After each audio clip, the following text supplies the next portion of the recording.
আবার একটা নতুন ভিডিও নিয়ে চলে আসলাম তোমাদের মাঝে। তো আজকের ভিডিওটাও পড়াশোনার রিলেটেডই ভিডিও। তো তোমরা অনেকেই আমার কাছে শুনেছিল দিদি কতক্ষণ অঙ্ক করব, কিভাবে অঙ্ক করব, কিভাবে পড়বো, স্ট্যাটিক জিকে কিভাবে পড়বো, তারপরে তুমি ইন্টারভিউ কত পেয়েছো, তারপরে মেন পরীক্ষায় কত পেয়েছো, তারপরে তোমার মাধ্যমিকের নাম্বার কত, উচ্চ মাধ্যমিকের নাম্বার কত, অনেক অনেক কোশ্চেন করেছো তোমরা। তো আমি ভাবলাম যে তোমাদের সাথে একটা ভিডিও করে দিই। আমি এর আগে অঙ্ক নিয়ে ভিডিও করেছিলাম, অঙ্ক কোথা থেকে আমি পড়তাম, কি কি বই।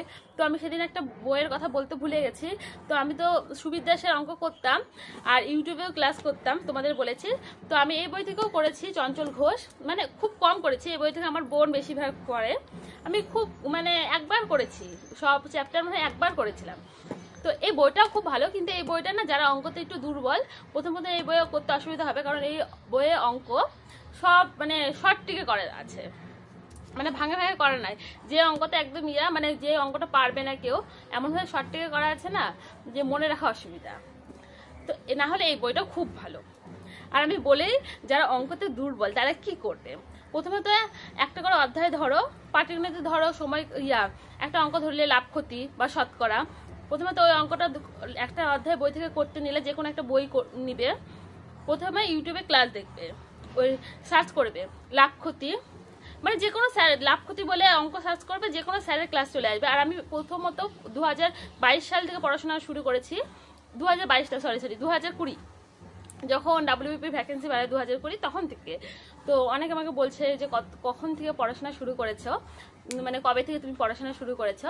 তো আমি ওটাই বললাম, 2020 সাল থেকে পড়াশোনা শুরু করেছি আমি।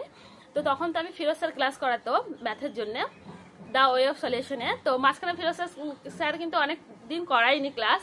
তোমরা যারা হলে ক্লাস দেখেছো স্যার, দ্য ওয়ে অফ সলিউশনে ক্লাস দেখো, তারা অনেকে জানবে, বা স্যারদের ভিডিও দেখলে বুঝতে পারবে। তো আমি ফিরোজ স্যারের কাছ থেকে মেনলি ক্লাস করেছি। তো দেখবে এখন তো হলে ইমতিয়াজ স্যারও ক্লাস করায়, ইমতিয়াজ স্যারও খুব ভালো ক্লাস করায়, ফিরোজ স্যারও খুব ভালো ক্লাস করায়। তো যারা অঙ্কতে দুর্বল, তো ইউটিউবে প্রচুর প্রচুর চ্যানেল আছে, এরকম কোনো কিছু না। তো আমি ওটাই বললাম, মনে করবে যে লাভ ক্ষতি করবো, লাভ ক্ষতি বলে সার্চ করবে, প্রচুর স্যারদের ক্লাস চলে আসবে। তো ওই ইউটিউব দেখে ওই ক্লাসগুলো প্রথমে করে নাও, করে নিয়ে তারপরে একটা বই থেকে নাও, বই খুলে বইয়ের সব অঙ্ক করো, যেখানে না পারবে বই থেকে দেখে নিতে পারবে, কারণ বইতে সব অঙ্ক করে দেওয়াই থাকে। তো ওইভাবে করবে। আর দিনে সকালে 2 ঘন্টা অঙ্ক করবে, আর রাতেও ওই অঙ্কগুলাই আবার 2 ঘন্টা করবে। প্রথম অঙ্ক করতে অসুবিধা হলে প্রথমে 30টা করে অঙ্ক করো একদিনে, ওই 30টা অঙ্ক 2 বার করে করবে, সকালে একবার করবে, তারপর আবার রাতে একবার করবে। তাহলে দেখবে তাহলে দেখবে কোনো অসুবিধাই হচ্ছে না অঙ্কতে। আমার সবাই তো আর অঙ্কতে প্রথম থেকে ভালো হয় না, কেউ কোনো সাবজেক্টে ভালো হয়, কেউ স্ট্যাটিক জিকে পড়তে ভালো পারে, কেউ জিকে পড়তে, কেউ ইংলিশে, কেউ অঙ্কতে। তো যারা যারা অঙ্কতে দুর্বল, অন্তত পক্ষে 2 ঘন্টা সকালে, 2 ঘন্টা সন্ধ্যাবেলা করতেই হবে। এরকম টানা করো 6 মাস, দেখবে অঙ্ক নিয়ে কোনো সমস্যাই হচ্ছে না। আর অনেকে বলছে যে দিদি তুমি স্ট্যাটিক জিকে কোথা থেকে পড়তে। আমি তো সাধারণত বই থেকেই পড়তাম, তোমাদেরকে তো জানিয়েছি। আর যদি ইউটিউব থেকে ক্লাস করতে যাও, তো ইউটিউব থেকে ডাল্টন স্যারের দ্য ওয়ে অফ সলিউশন, যেটা মেন চ্যানেল, সেই চ্যানেলে না, কিন্তু দ্য TWS একাডেমি বলে আর একটা চ্যানেল আছে, ওই চ্যানেলে স্ট্যাটিক জিকে, যত সময় ওই চ্যানেলেই স্ট্যাটিক জিকের একটা প্লে লিস্টই আছে, তোমরা দেখে নিতে পারো, খুব সুন্দর সুন্দর স্ট্যাটিক জিকে করা আছে।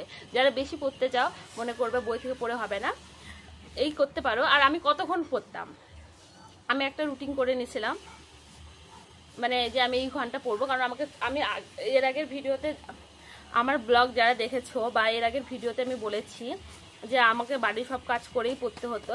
তো আমি 10 ঘন্টার একটা রুটিন করে নিয়েছিলাম, যে 4 ঘন্টা আমি অঙ্ক করতাম, সকালে 2 ঘন্টা, সন্ধ্যাবেলা 2 ঘন্টা, 1 ঘন্টা রিজনিং করতাম, আর 5 ঘন্টা 5টা সাবজেক্টকে দিতাম।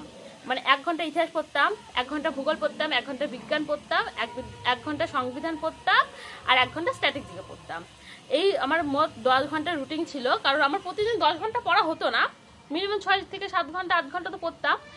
আবার আমাদের বাড়িতে এত অনুষ্ঠান হয়, সপ্তাহে তো একদিন করে অনুষ্ঠানেই লাগে যায়, আমাদের বাড়িতে 12 মাসে 13 পার্বণ হয়, এরকম।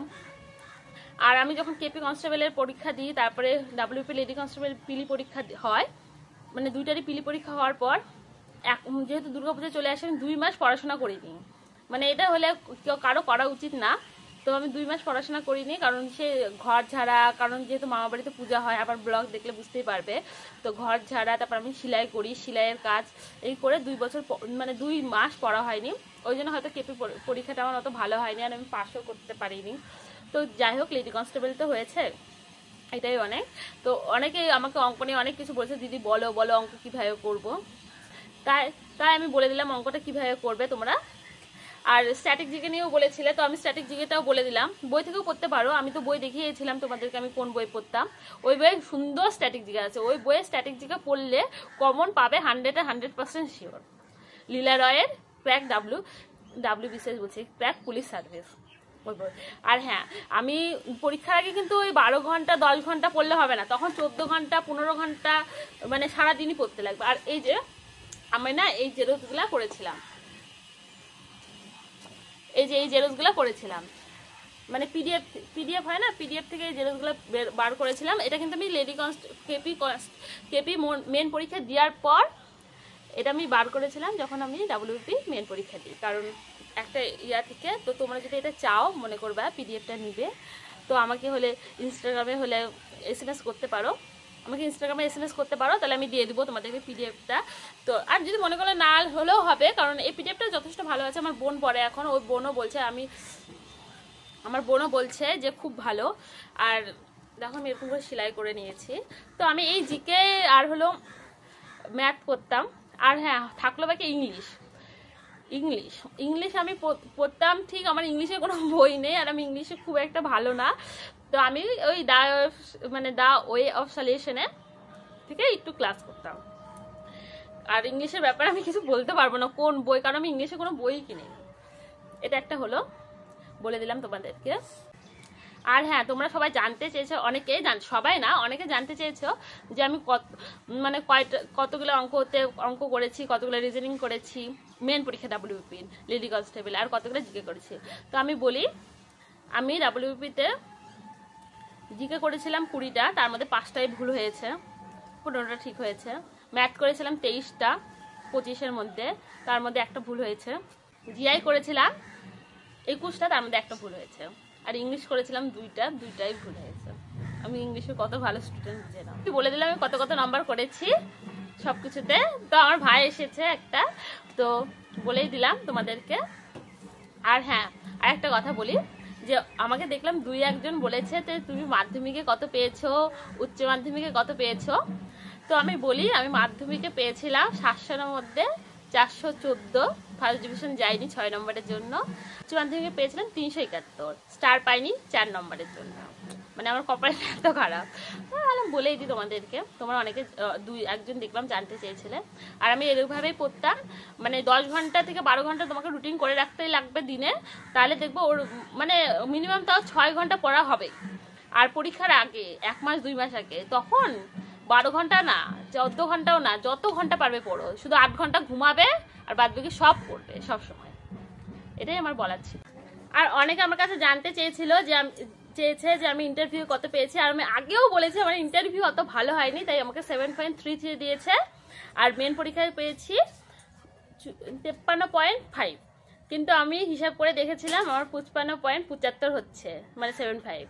জানি না কেন কম নম্বর দিল, আমার এখনো নম্বরের দরকার নেই, আমি পাস করেছি, এটাই অনেক। আর আমার র্যাঙ্ক হয়েছে 922, মানে খুব একটা ভালো নম্বর নাই, চাকরি পেয়েছে, এটাই অনেক। তো আমার কাছে এটাই অনেক। তো যাই হোক, তো তোমাদেরকে মোটামুটি সব বলেই দিলাম। আর কি জানার আছে, তোমরা যদি জানতে চাও কিছু, তো আমাকে কমেন্ট করে অবশ্যই জানিও।